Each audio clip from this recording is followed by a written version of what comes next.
We're in Bewdley, a town that's breathing a sigh of relief because it escaped the recent flooding.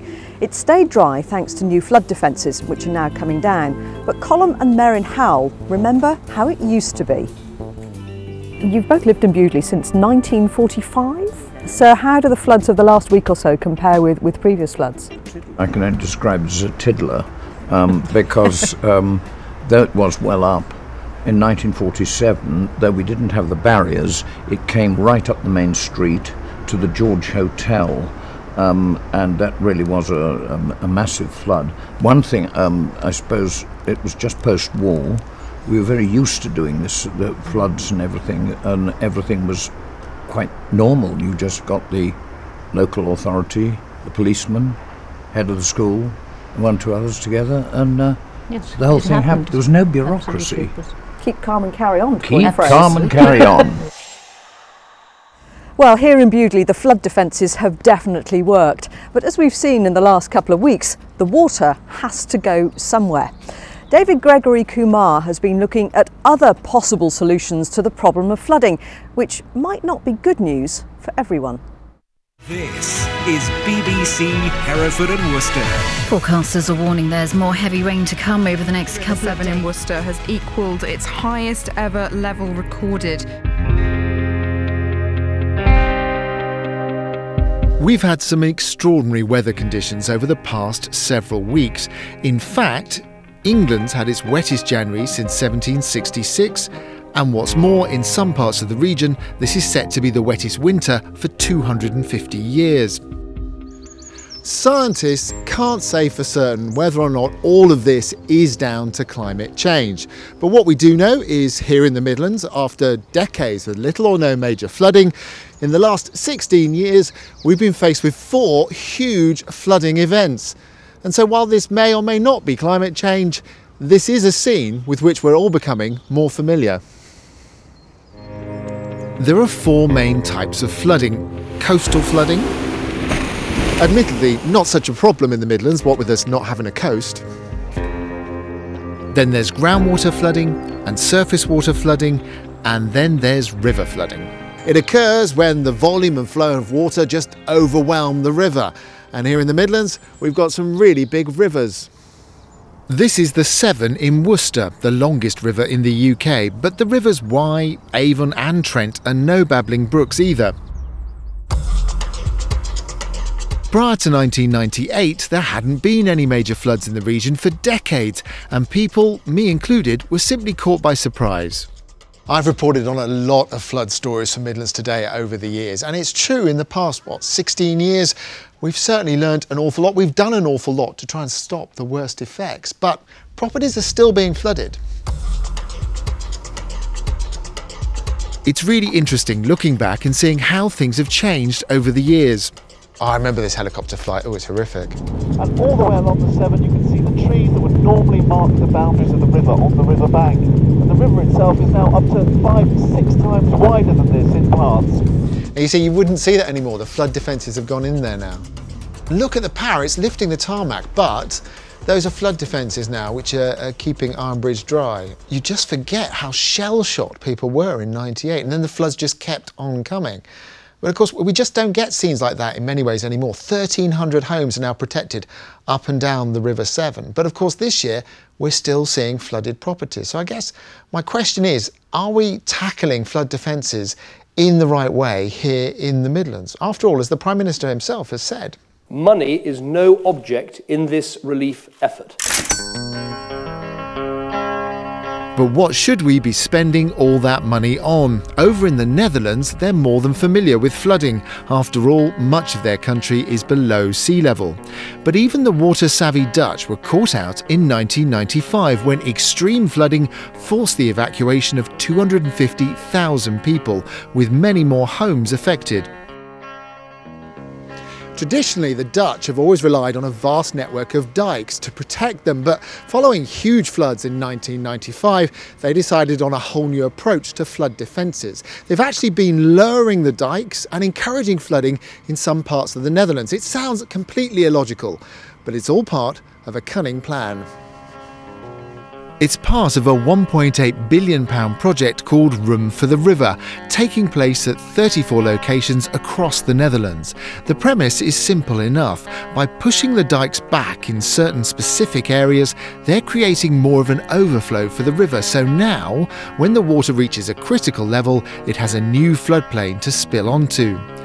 But to create this space, the Dutch had to evict over 200 homeowners and farmers. And I can't imagine that would be too popular around here. Not everyone was evicted though, and some Dutch farmers had their farms rebuilt on top of mounds. But could we see ideas like that introduced here in the Midlands? Take Worcester, for example. The floodwaters may be going down now, but could all of this have been avoided altogether? To find out more, I've arranged to meet Professor Nigel Wright, an expert in flood management. So Nigel, what about radical solutions like they've gone for in Holland? Could we do something like that here? That's just the sort of thing we need to be looking at. There may be other measures, but we need to think a bit differently. So what's the choice we have to make then? You widen the river, you broaden it out in places, that'll displace farmers, even shops, businesses, people. In some cases that may be what needs to be done, and then there has to be a discussion and a negotiation, and in the end people need to be compensated for that sort of thing. That's not going to be popular with farmers. No, it's not. But none of this is popular with anybody. So who are the sacrificial lambs? Who could you throw to the wolves? Well, you can see areas upstream that could be flooded, but of course there are people farming there at the moment, so there has to be a negotiation with them. There are even smaller towns maybe. Well, that would certainly be radical, but it wouldn't be cheap.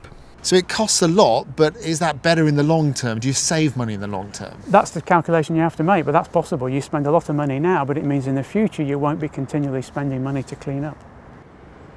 So that's what the Dutch are trying. But we're no strangers to flood alleviation schemes ourselves. The Jubilee River was created in the late 1990s and rerouted parts of the Thames around Windsor, Eton and Maidenhead. It's not been entirely popular though, because whilst in recent weeks those towns have remained dry, other places, particularly Wraysbury, have been flooded, and some are blaming the Jubilee River. And that's the thing with water, it's got to go somewhere. So Nigel, could we have a Jubilee River here in the Midlands? Yep, in theory we could trace a channel around here, but as you see I've already cut across a number of roads, including the M5, so it's very expensive and disruptive. So there you have it, an idea based on Dutch principles that could in theory work, and a solution to reroute the Severn that, well, might not be so practical. But what would the people of Worcester feel about something radical like this? Their city centre was cut off for days when the main bridge was closed because of flooding, and many were forced to vacate their properties. Surely they'd want the authorities to try anything, wouldn't they? One of the options might be to sort of flood some of the farmland a bit further up to help protect Worcester a bit. What about something like that? No, I don't agree with that. I think even all these flood barriers they put up, some poor soul further down the line gets all the water. I don't know, because I'm not clever enough to say what needs to be done. I'd like a greater plan, a better plan. David Cameron said money no object. We could try and do... No?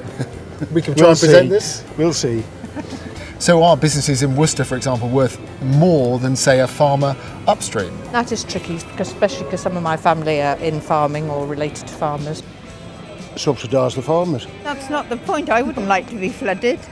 So would you like to see flood protection prioritised in towns rather than, say, the countryside, the sparsely populated countryside? I would say so, because it's clearly going to be hugely expensive. So I think in order to get the best value for money, you're probably going to help more people by dealing with the situation in the towns. Anyone got any other bright ideas? We'll have a nice hot summer and dry it all up. Can't argue with that, thank you very much. Okay. Thank you. So that's what the people on the street think, but what about the authorities? We asked the Environment Agency and they said, we have no plans to create new flood storage areas around Worcester. There are examples in Worcestershire where we have successfully used upstream storage areas to protect downstream communities, for example, the Kidderminster Flood Alleviation Scheme. We routinely work with local authorities and developers in our role as a statutory consultee to reduce flood risk. An example is the redevelopment of the Diglis Docks in Worcester, where the new development was pushed back from the river edge and a riverside park was created, which gives more space for water during times of flooding. So it seems unlikely we'll see any major changes anytime soon then, but people will no doubt continue to ask questions as the clear-up from these floods begins.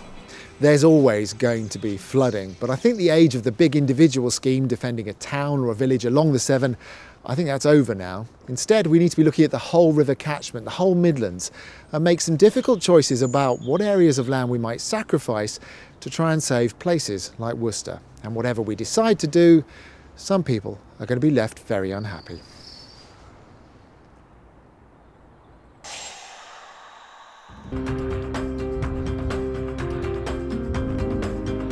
Mary and the team are back next week when they'll be investigating the rise in students using sugar daddies to help pay for their tuition fees. That's all at 7:30 next Monday here on BBC One.